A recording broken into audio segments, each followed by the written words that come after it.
Cosa accomuna il cantautore e premio Nobel Bob Dylan a Stella Adler, l'attrice hollywoodiana che nella sua scuola insegnò recitazione anche a Marlon Brando e Robert De Niro?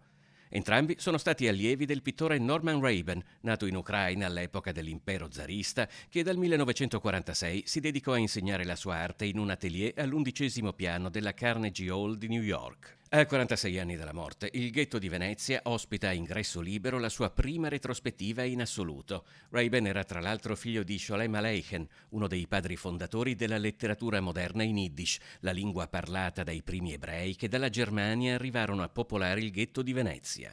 È un artista che nasce e si forma con l'eroismo americano, in particolare con l'Ashken School of Painting, che è il primo grande movimento americano che ritrae la working class e la vita di tutti i giorni dei lavoratori.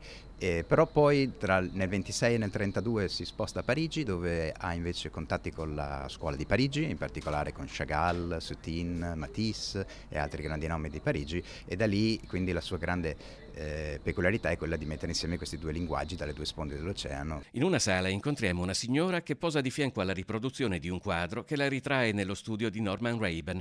Si chiama Rose Jacobs ed è venuta apposta da New York. For me, it's very nostalgic because Da ex allieva è un sentimento di forte nostalgia, quello che prova oggi è rivedere dopo tanti anni quadri che aveva visto accatastati sotto una coltre di polvere.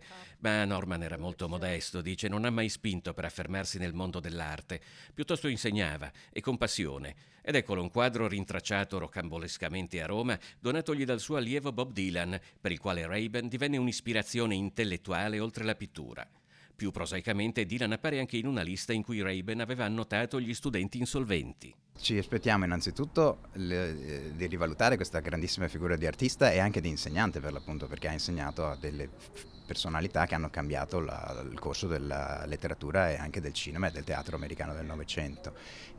Ma anche quello di riportare la cultura Yiddish in un contesto come quello veneziano, dove la cultura Yiddish era molto fervente fino almeno all'Ottocento, ma è andata poi gradualmente scemando.